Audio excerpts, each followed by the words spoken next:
In a world where unimaginable power and realms collide, there exists a place known as the Eternal Continent. Here, Dao Min Tu reigns supreme, his malevolence echoing through the ages. His name strikes fear into the hearts of all who hear it. Some submit to him, worshipping him as a god, while others invoke his name to soothe crying children. One fateful day, a girl's carelessness allowed a man to witness her. As her cloth was abruptly torn away, revealing her snow-white form, a scream echoed across the land. The man, arrogant and bold, challenged her. "If you're not afraid of being seen, come and fight me. Survival demands it." But this tale transcends mere mortal encounters. Dao Min Tu, the legendary figure, stands at the center of it all. For tens of thousands of years, he has wielded unimaginable power, committing countless evil deeds. His disciples, peak powerhouses in their own right, include the Devil Lord, the Demon Emperor of the East, and the Divine Emperor of the West. As a fiery red meteorite hurtles toward Wuji Peak, Dao Min Tu appears, intercepting it with a single arm. He tosses the meteorite aside, grumbling about the damage to innocent flowers and plants. "Long time no see, my dear disciples," he remarks casually. But the skies darken further. Countless spaceships and giant creatures emerge, and a soldier reports to the general. Their attack force obliterated. Watai, Dao Min Tu's disciple, weeps at the power of his master. "Awe-inspiring," he murmurs. The general issues a command. "This villain threatens our nation. I will personally end him and present his head to the emperor." Thousands of soldiers rally, shouting in unison to protect their homeland. Yet Dao Min Tu laughs, unfazed. "Watai," he chides, "are you so eager to challenge my cultivation?" Meanwhile, Jia Kang, another disciple, chants prayers, urging restraint. But the real threat lies in the stolen treasures. Mingzi, unable to return them, faces a grim fate. And as a fist hurtles toward Dao Min Tu, the legend faces his ultimate test. "Demon, prepare for your demise." The power of Dao Min Tu's fist reverberated through heaven and earth, distorting the very fabric of space. With a single finger, Ming Daozi deftly blocked the blow, acknowledging his opponent's strength while asserting that it couldn't kill him. Just as Dao Min Tu felt triumphant, unexpected arms wrapped around him, a pale-skinned girl wielding an umbrella. "Master," she said, her voice calm, "your fate has come. I am Wai Lin, your disciple, here to escort you to the underworld." Dao Min Tu scoffed, dismissing the notion that physical force could end his life. But seizing the opportunity, thrust a pencil-shaped artifact into Dao Min Tu's chest. Remarkably, Dao Min Tu remained composed, seemingly unharmed. Then, a sweet voice echoed, "Master, are you captured?" It was Li Theoduan, yet another disciple. She urged restraint, promising not to harm his body. But Theoduan's insistence grated on Dao Min Tu, who corrected her name with a hint of nostalgia. His sister's heart had softened, but forgiveness remained elusive. Suddenly the sky crackled with judgment. A girl filled with anger materialized, a fellow disciple named Hu Hu, leader of the Celestial Alliance. She declared that Dao Min Tu had squandered countless chances to change his ways. For the sake of the world, she would deny him any further opportunity to survive. Dao Min Tu laughed softly, seemingly trapped. "Feel free to cut. Feel free to kill," he told his disciples. But when Hu Hu questioned his sincerity, he raised a finger and revealed his true intent. "Of course it's fake. How can I admit defeat?" With those words, he vanished, leaving his bewildered disciples behind. Li Thiet-Uyen sighed. "Master's divinely powerful," she mused. "But can we capture him again after all these years?" Hu Hu's tears betrayed her feelings, prompting comforting words from the group. Perhaps it was time for her to express what she truly felt. Meanwhile, in a dimly lit room, So Tang, exhausted from 7 days of continuous gaming, sighed. The omnipotent cultivation system had appeared on his computer unexpectedly, promising a mysterious reward if he conquered all the female characters.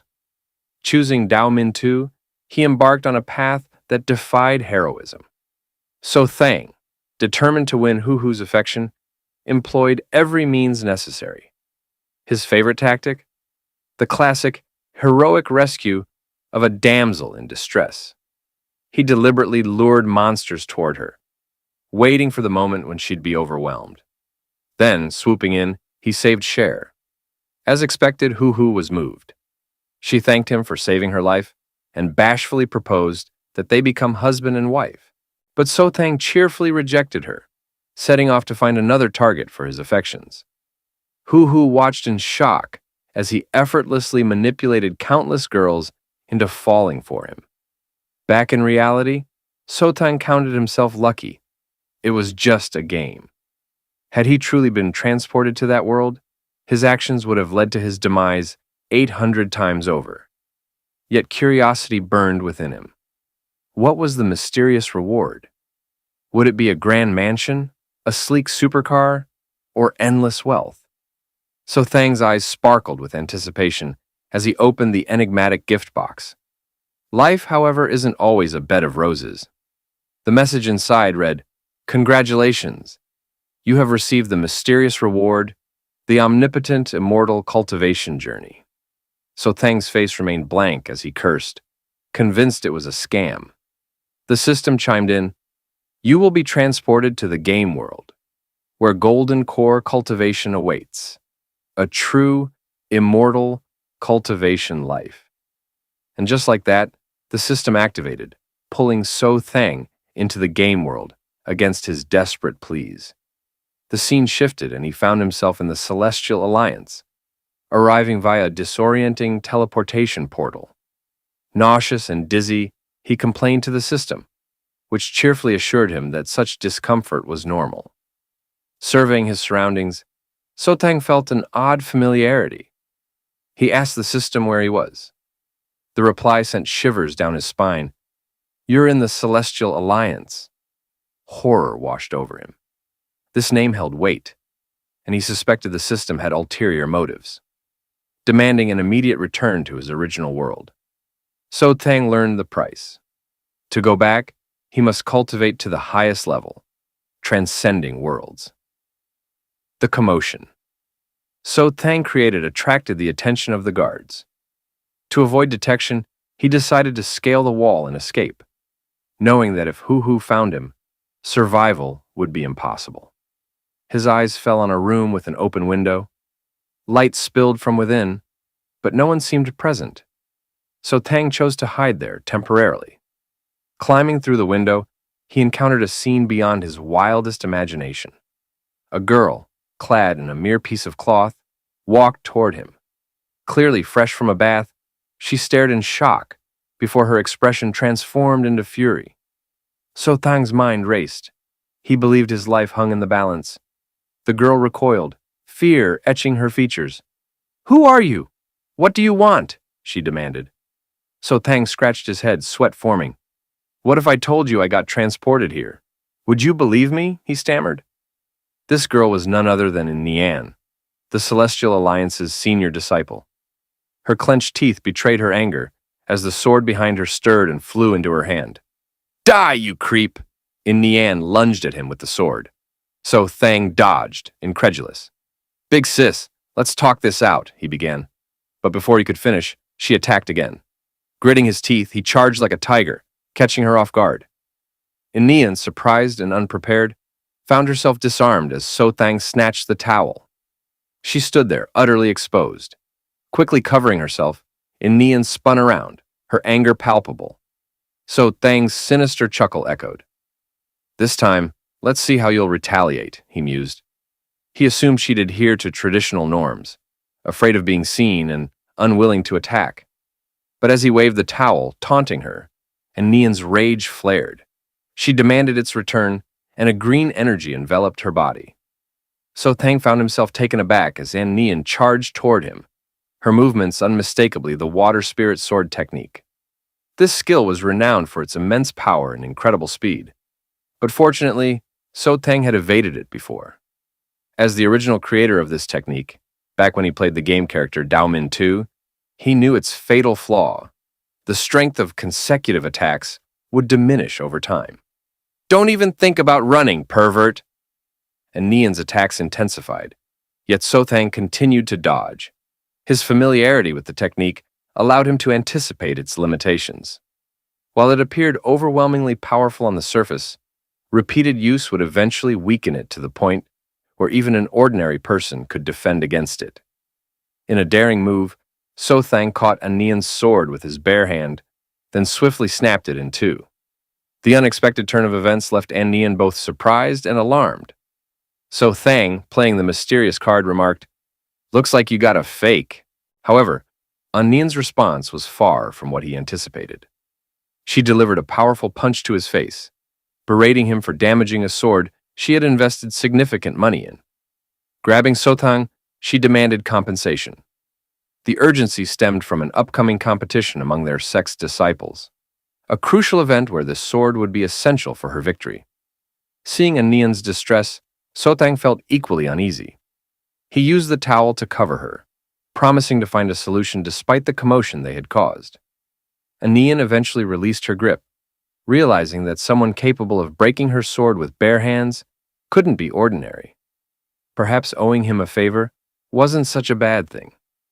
Nian outlined her terms. Sothang could go free if he met two conditions. First, he must compensate her. Second, he had to promise her something. Desperate to escape, Sothang agreed. But when Nian revealed that the competition was a 2-on-2 battle with a superior spirit sword as the prize, he hesitated. To discuss further, she blushed and asked him to turn around while she changed. Sothang, muttering that he had already seen her body, complied. But just as he thought the situation couldn't get any hotter, Nian suddenly snapped, demanding to know what he was mumbling about. Their awkward exchange continued, and she insisted that, although the Qingjian sword was crucial, the broken items in her house required compensation. Sothang, ever the arguer, maintained that she had broken them herself. Nian smiled slightly, producing a token. She shook it and said, "If you don't agree, given my status, your sneaking into my room will undoubtedly require the intervention of the Celestial Alliance Master." Sothang was startled. He recognized this as the Celestial Decree. Legends spoke of its power to summon all righteous sects, and only 3 individuals in the world possessed it. He couldn't believe that this girl held such authority. Suddenly, a memory resurfaced. A wooden house. A voice. "Sothang, I did it," it had said. Had he misheard? The house was where Sothang and Hu had been. She gleefully announced that she had found a willing disciple to join their celestial alliance. Sothang was taken aback. Who would be foolish enough to fall for her deception? But Hu retorted angrily, insisting that the person wasn't stupid. In fact, he was the first disciple of the Celestial Alliance. Her first disciple. Sothang couldn't fathom that the girl before him was none other than the eldest disciple of the Celestial Alliance, Nian. Her surprise at hearing him call her name mirrored his own disbelief. Sothang lamented his ill fortune. Why had he sneaked into her room? If she reported him to Hu, he'd surely meet his end. Seeing Sothang's silence, Nian cut to the chase. "I've decided on the compensation. As for joining our team, do you agree?" Sothang strategized.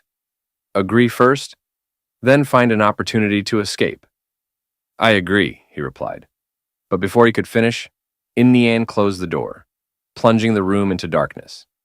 From outside, she informed him that the seal would automatically lift tomorrow, and she'd be waiting at the training ground. Desperate, Sothang pleaded for a blanket and directions to the bathroom. Ignoring his knocks, Nian departed without a hint of emotion. Helpless, Sothang sat down, laughing at his predicament. "Yesterday," he mused, "I was Dao Min 2, wielding boundless power. Now look at me." His attention shifted to Nian's basket, where he found a pair of small pants. "Speaking of which," he muttered, "I didn't pay attention during the game. These clothes are surprisingly advanced." Suddenly, a little girl appeared behind him, remarking on his peculiar hobby. Startled, So Thang turned and playfully slapped her head. She cried, accusing him of lacking love. Realization dawned. This girl was the embodiment of the system. So Thang seized her, scolding her for putting him in danger. She claimed to have granted him the Golden Core realm, and asked what else he desired. But So Thang dismissed it. The world had 5 level divisions: innate, pre-celestial, master, grandmaster, and immortal. Golden Core? Useless against his enemies. Immortal emperors and saints. Ignoring the system girl, he resolved to escape the next day. As dawn broke, So Thang disguised himself as a bush and fled. I won't listen to a Neon, he vowed. I'm not a disciple here. I'll seize this chance to escape. But 2 female disciples spotted him, labeling him a moving bush. Determined, he sought a way out, drawn toward a crowd gathering ahead. In the bustling crowd, a flamboyant man named Trong Vu Hang persistently courted An Nian, urging her to join his team. His claim? That someone as handsome and talented as him deserved a partnership with her. Whispers rippled through the disciples nearby, revealing Trong's reliance on his wealthy family and his questionable moral compass. Despite their discomfort, they hesitated. His father held the esteemed rank of Grandmaster, a force not to be trifled with. And Nian, too, felt uneasy. She had rejected Trong 10 times, yet he remained undeterred. Her cold dismissal fell on deaf ears, and Trong continued his relentless pursuit. Don't rush to refuse, he threatened. If you decline, I'll have my father cut off the sex funding.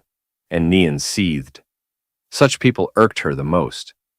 Amidst this tension, An Nian spotted So Thang in the crowd. Swiftly she approached him, demanding an explanation for his presence. So Thang, fear evident, stammered that he was lost. Did she believe him?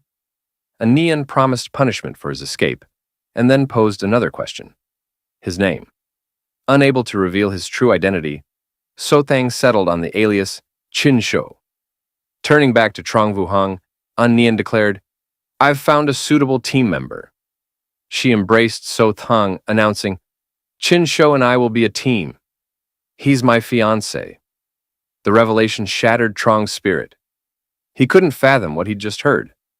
As An Nian departed, elated, Trong Vu Hang ordered his subordinates to investigate So Thang's background. Anyone daring to steal his woman would meet a grim fate. Now, they pressed a blood-stained fingertip to the agreement paper, quickly withdrew his finger, and sucked the blood from it. Sweat dripped from So Thang's forehead as he asked loudly, Why use blood as a fingerprint? Don't you have a seal? Nian, having already taken his fingerprint, swiftly took the paper. Normally, writing your name is enough, she explained. But who told you that you weren't trustworthy? I can only use this blood oath method. So Thang's eyes widened in surprise. Blood oath, he thought. It sounds like a pact with a demon. Nian confirmed, You're not wrong. This is a blood oath. Anyone who breaks it will die immediately. Now, I don't have to worry about you running away anymore.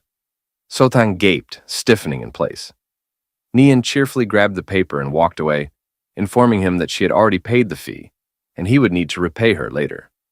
So Thang stood there, sweat dripping, nervously running his hand through his hair. Oh no, he thought. This time, I really can't escape. Not to mention that she would find out. But as a Golden Core cultivator, fighting in this death arena was basically a death sentence. Suddenly, So Thang remembered something and hurriedly ran to a deserted alley, waking his system from its sleep.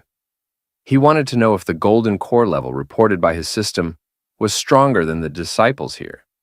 The system vaguely replied, Of course it's incomparable. Why are you asking this suddenly, host? Grinning foolishly, So Thang recalled online novels, where sect disciples usually had cultivating chai or constructing foundation cultivation levels.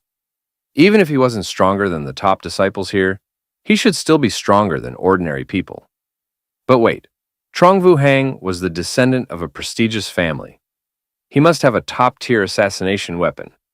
If not, So Thang needed to find a way to protect himself.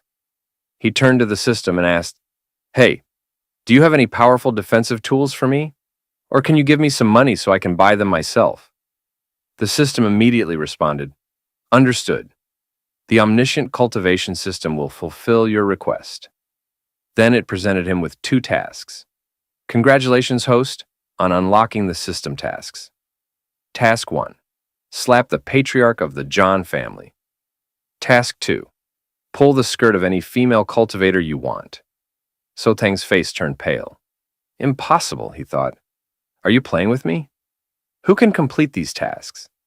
Task 1 is basically suicide. And Task 2? Do I look like the kind of person who does shady things? The system replied, The reward for completing Task 1 is 100 genuine spirit stones. Sotang heard this and immediately ran away. 3 minutes later, he returned with a swollen red handprint on his cheek. I did it! Where's the money? He demanded. Taking the spirit stones, Sotang went for a walk, eventually stopping at the treasure pavilion of the Jang family. He expressed interest in obtaining a defensive treasure, and the old shopkeeper promptly presented an exquisite-looking shield. The shopkeeper assured him that no one else in the entire area could craft a treasure of such quality. Intrigued, Sotang accepted the shield and examined it. However, could it truly withstand attacks under the Shenshan realm? The shopkeeper smiled and reassured him, Rest assured, our shop guarantees a 10-fold refund if it's fake. But as soon as he finished speaking, the shield cracked into large pieces.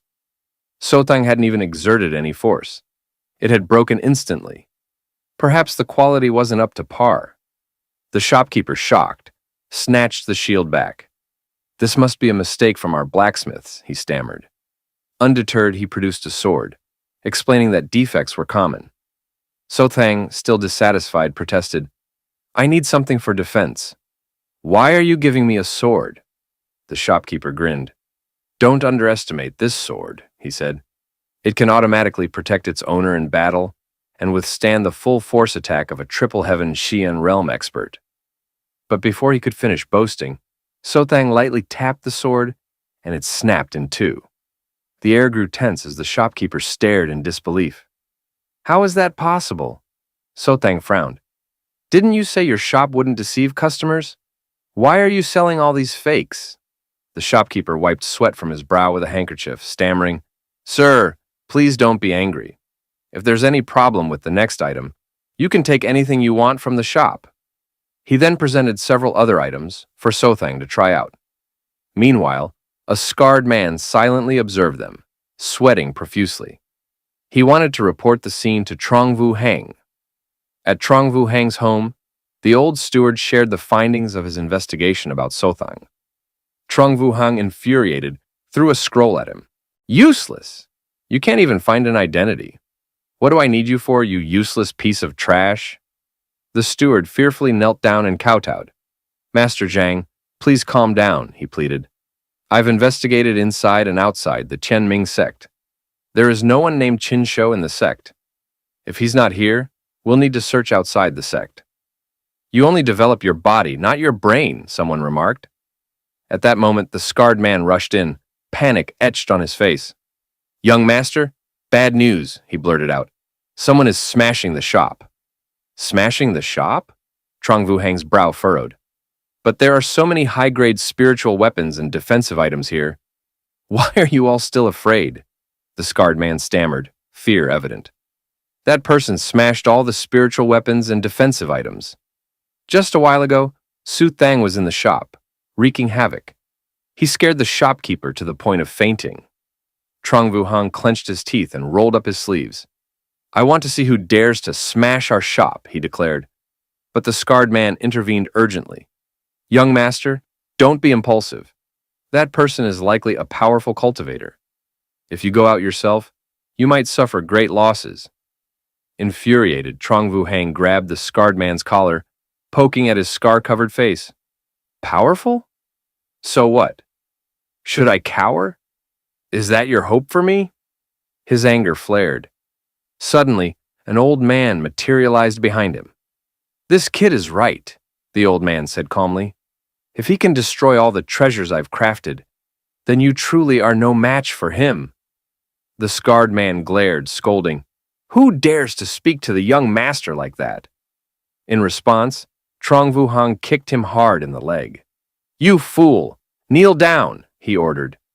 Then, turning to the old man, Trong Vuhang clasped his hands in greeting. Junior Trong Vuhang greets the elder, he said respectfully. At Tran Gia Store, So Thang continued causing a ruckus. You guys are so unreasonable, he exclaimed. Not only did you sell me a bunch of fake goods, but now you refuse to honor your own words, promising to pay 10 times the price for a fake item. The store owner was in tears, claiming that everything in the store had been broken by So Thang, leaving nothing left for compensation.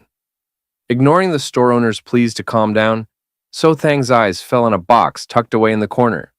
The store owner, clearly frightened, insisted it wasn't for sale. But curiosity got the better of So Thang, and he quickly grabbed the box. As he opened it, his gasp echoed through the shop.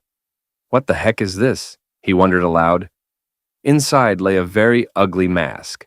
He picked up the object and turned it in his hands, realizing it was an item he had once discarded in a game. How had it transformed into a treasure in this store? Just then, Trong Vuhang appeared with a few guards. He immediately ordered them to capture So Thang. Confused and caught off guard, So Thang struggled as the guards grabbed him. What do you want? He shouted. Trong Vuhang laughed. Nice to see you here, he sneered. I didn't expect you to show up in person. The store owner, spotting Trong Vuhang, ran over joyfully. However, Trong Vuhang ignored him, pulling out a small knife and licking it with a perverted look. Today, he declared, I'm going to cripple you. Do you think you can steal my woman? From now on, you'll only watch in pain as Nian and I live happily ever after. Horrified, So Thang continued to struggle against the guards. You bastard! What are you planning? He demanded. Trong Vuhang slowly approached him. After I cut you, he said, I'll return it to you as a souvenir. So Thang's face turned pale, and he shouted, Damn you! You're a pervert! Stay away from me! With that, he kicked Trong Vuhang in the face, sending him flying toward the ceiling. The two guards, nervously releasing their grip on So Thang, asked, Young master, are you okay? So Thang was surprised. Holy crap, he thought. I didn't even use any force. Could this be a scam? Meanwhile, Nian was out shopping, and passers-by gossiped about the commotion at the store. So Thang seized the opportunity, pushing the guard away and grabbing the mask in front of him.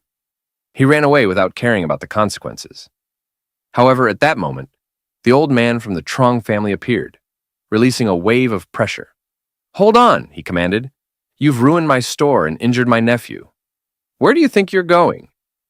So Thang felt intimidated by the old man's aura. His body froze up. Who was this formidable figure? The two guards immediately knelt down, greeting him respectfully. So Thang's face turned even paler as he overheard people talking around him. Wait, he realized. He's the elder of the Trong family. If Trong Vuhang's father is a grand master, then this elder must be a celestial being, right? Without saying anything, the old man directly unleashed the Hao Tian Wat Chuang attack. Well, So Thang instinctively raised the mask to shield himself. The palm strike had been extremely powerful, almost destroying the entire store. But after the dust settled, So Thang stood there, without a scratch on him. He touched his body in disbelief. Why doesn't it hurt at all, he wondered. Looking at the mask in his hand, he concluded that it must be because this mask had high defensive power. The old man frowned. You can withstand my attack without any damage, he observed, using a treasure to withstand my attack. Today, I want to see how many attacks you can withstand. His eyes emitted a purple light, and he used the men-themed tin trout to attack. Terrified, So Thang yelled for him to stop. Just as the claws were about to strike, Nian suddenly appeared and blocked the attack with her sword. She frowned. In Tianming, no fighting is allowed. So Thang immediately hugged her leg. You must protect me, he pleaded. If I die, who will pay your debt? Nian blushed and scolded him. Stop clinging to me or I'll double the interest. The elder snorted coldly, retracting his spiritual energy. Nian grabbed So Thang's collar angrily. What happened? Why are you provoking the elder of the Trong family? So Thang sweated profusely and quickly explained. They sold fake goods, and refused to pay 10 times the price for the fakes. They cheated me out of hundreds of millions of spirit stones, and then they tried to kill me. When he mentioned hundreds of millions of spirit stones, Nian's eyes widened. If what he said is true, she declared, I advise you to return the spirit stones you owe him right now. This man is my junior brother. The elder's eyes narrowed. Are you really going to defy the Trong family? He challenged. Don't forget who is behind Tianming. Nian drew her sword. So, what if 100 million spirit stones offend you? She retorted. Even if I have to use the power of the heavenly mandate, I won't hesitate. She put on a tough facade, but inwardly hoped the Trong family would abide by their own rules. Seeing Nian's seemingly hypocritical words, Sotang thought that this senior sister was unreliable. He needed to find a better solution. He noticed Trong Vu Hang lying on the ground and saw a piece of paper beside him. Suddenly, a wicked idea popped into his head. Meanwhile, An Nian and the old man stood in a fighting stance, neither moving. Nian knew the old man's skills were extremely fierce, so she couldn't act recklessly. The old man, too, recognized her abilities. She can block my Tianwang Nukfi Trao, he thought. I can't underestimate her. At that moment, Sothang called out, Hey, old man, look over here. He held up the paper standing beside Trong Vu Hang. I told the young master to write an IOU for me. Next time, remember to prepare 300 million spirit stones. The paper read, IOU of the Trong family. Trong Vu Hang owes Tandu a total of 300 million spirit stones. Effective from today. Both signatures and stamps adorned it. The old man opened his eyes in disbelief, sweat forming on his brow. After making his point, Sotang quickly dragged Nian away. She turned to him and said, I risked my life to help you get back your spirit stones. Remember the 3-7 split. Sotang was confused. You want 3 parts? He asked. Nian shook her head. No, I want 7 parts. One of the guards approached the elder. Elder, should we let them go? He inquired. The elder snorted coldly. Take the young master back to the manor for treatment, he ordered. Trong family's belongings are not for anyone to take. Let this kid become fuel for our ancestors' resurrection. Nian then pulled Sotang back, using the very chains to bind him. She prepared a large bathtub and jumped in. Little Tho, she called out, get me a bar of soap. Sotang, like a dog outside, obeyed, quickly fetching the soap. Annoyed, he asked, Why are you handcuffed to me? Nian snatched the soap, frowning. Don't shout, she instructed. Also, turn your head the other way. You're not human anymore. You're 300 million spirit stones. I'm doing this to protect your safety. Sothang bitterly mumbled. Ultimately, you just want my spirit stones. You're despicable. Nian rubbed soap on her body, creating bubbles, and thought, with these 3 million spirit stones, I can temporarily stabilize the situation at Yungtian, Maine. I just hope my master can come out of seclusion soon. At that moment, Sotang tried to run away, but she pulled him back, reminding him that he couldn't leave her sight before the competition. Understood, Sotang gritted his teeth. With my golden core cultivation, it's still a little difficult to escape from Yungtian, Maine. Besides, I can't just run away like that. If Kai Xiao finds out, I'll definitely die a horrible death. Then, Sotang suddenly opened his eyes wide, as if remembering something. He then took out the mask. This mask had been a mere prop during the reclamation period, yet it surprisingly possessed the power to block spiritual energy. But why did it also manage to withstand the attack of a divine immortal? Could it be that the Jang family had significantly enhanced this artifact?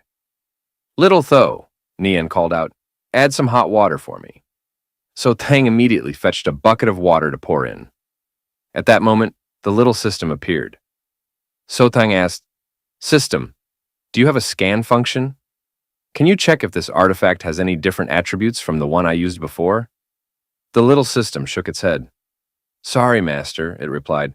The system hasn't unlocked this function yet. Sotang narrowed his eyes. System, why are you useless? He grumbled. What good are you? The system explained that glitches during the transmigration process had caused data loss. Apologizing, Sotang asked, Can you let me go back and restore you to your original state? The system hesitated. Do you want to abandon me? It questioned.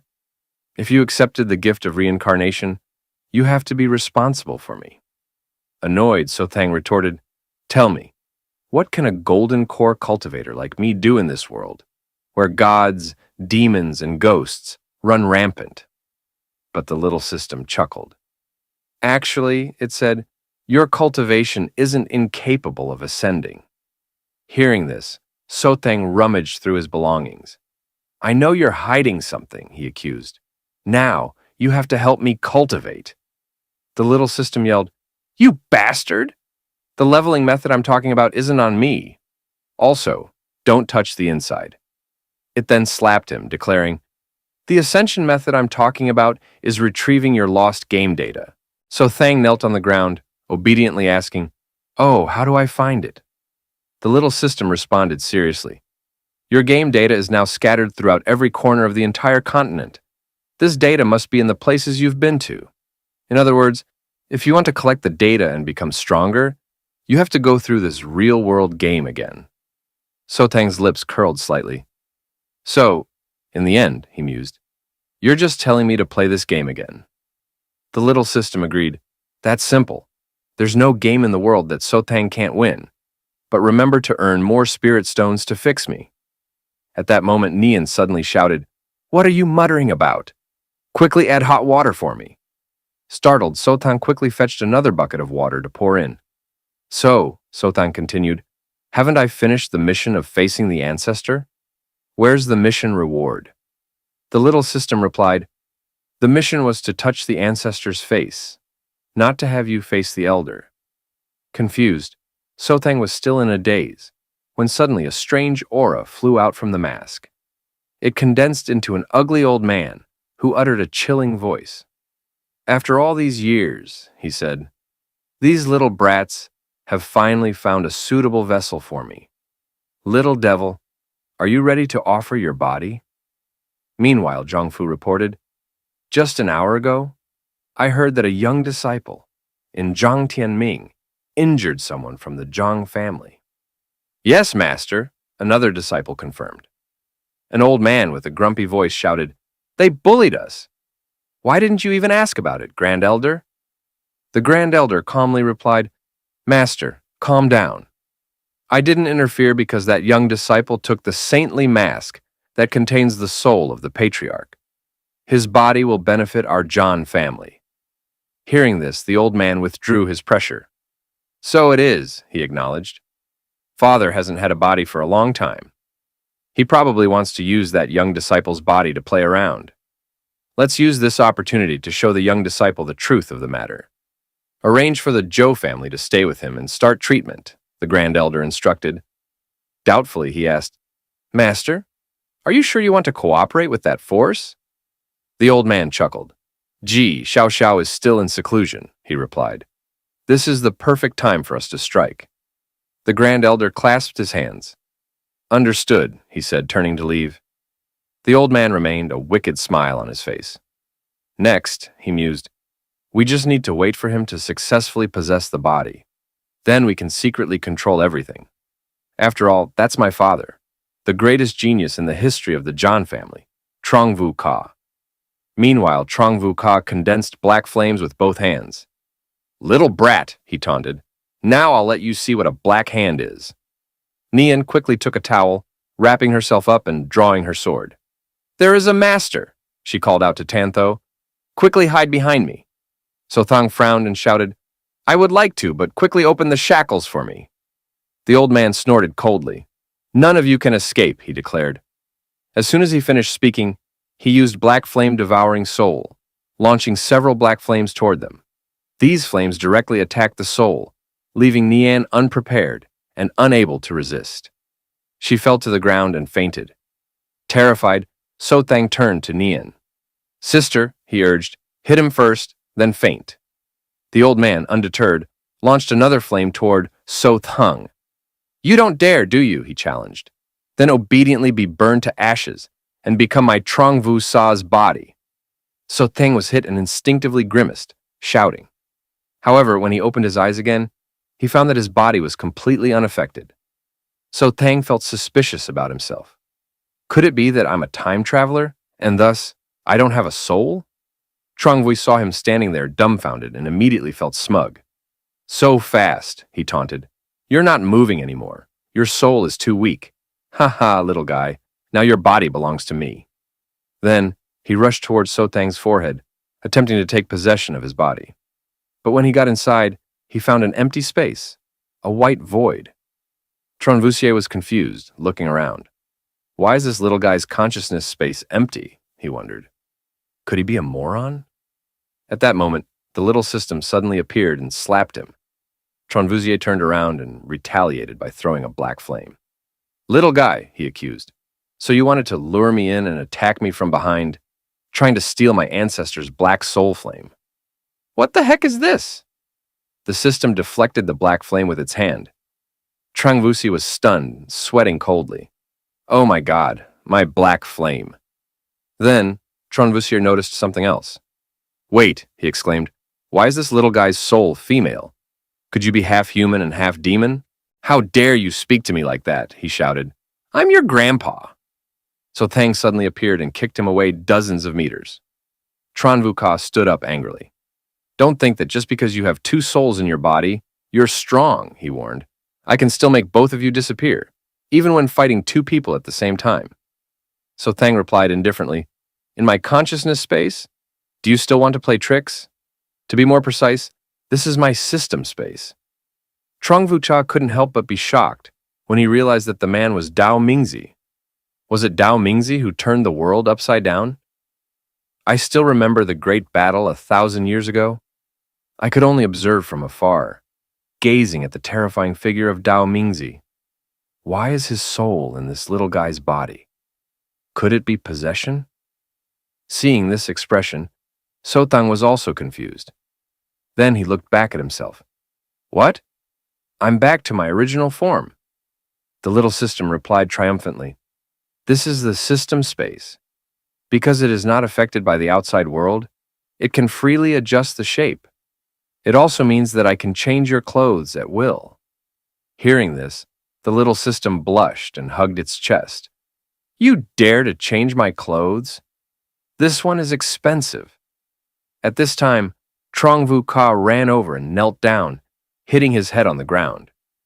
The ancestor of the Jang family, Trongvu Ka, has eyes but does not see Mount Tai. Please forgive me, he pleaded. Dao Mingze asked in doubt, Are you the ancestor of the Jang family? Why are you in the mask?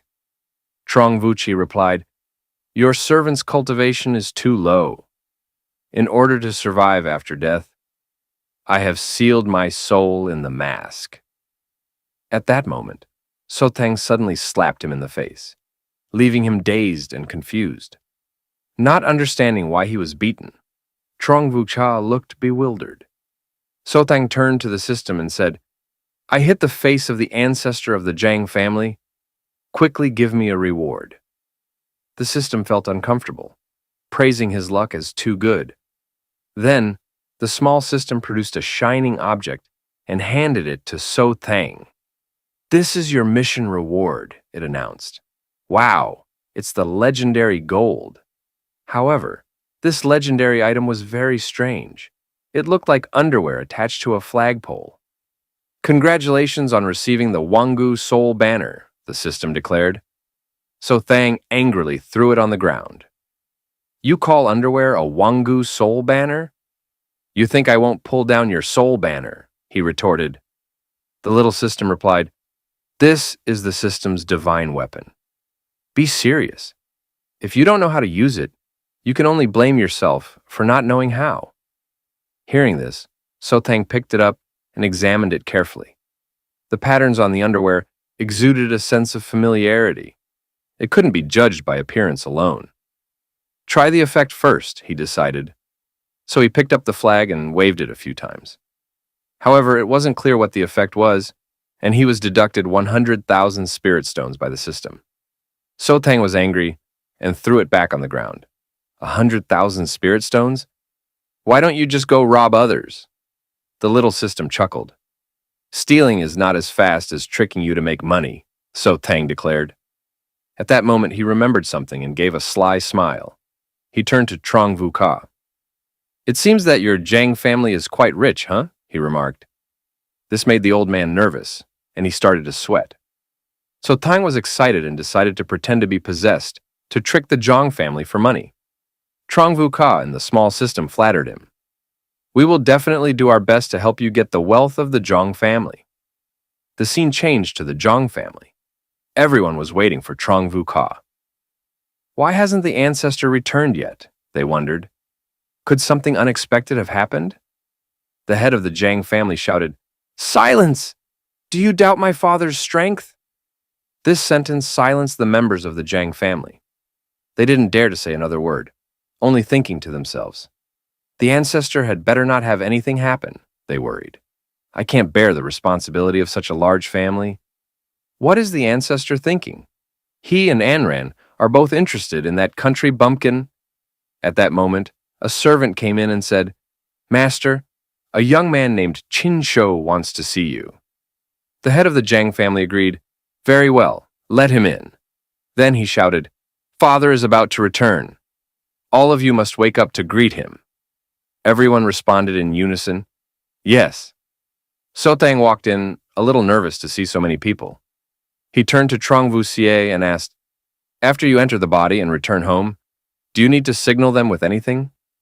This question confused Trong Vu Xie as well. He stroked his chin and suggested that Sotang say, "My dear children, I'm back." Saying this while clearing his throat, Sotang took a deep breath.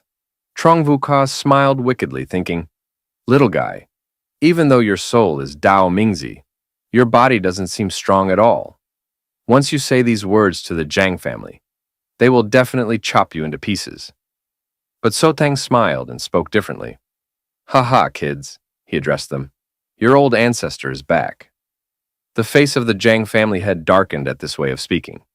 Then, he knelt down with all the members of the Zhang family. "Father, you are back," they said in unison. "Your son, the head of the Zhang family, comes to greet you. Welcome the ancestor back." Sotang waved his hand, signaling for them to stand up. He frowned and glared at Trong Vu Ka. "This old man is definitely tricking me," he thought. "I'll let you know what the consequences are later." The head of the Zhang family approached Sotang. His words were very sincere. "This time in the wilderness bone secret realm," he said, "with you leading the way, we will surely win and obtain the treasure key of the sect." Sotang nodded. "Of course," he replied. But as soon as he finished speaking, his face suddenly turned pale. "Wait," he realized, "wilderness bone secret realm. Isn't it said that there is no life here, and the place is filled with cold bones?" There was a young girl sitting on a pile of skulls. Sotang felt a familiar aura. "He's back," she said. "She is the reincarnated Yan King, Dalin. This place is the wilderness bone secret realm. It is her territory.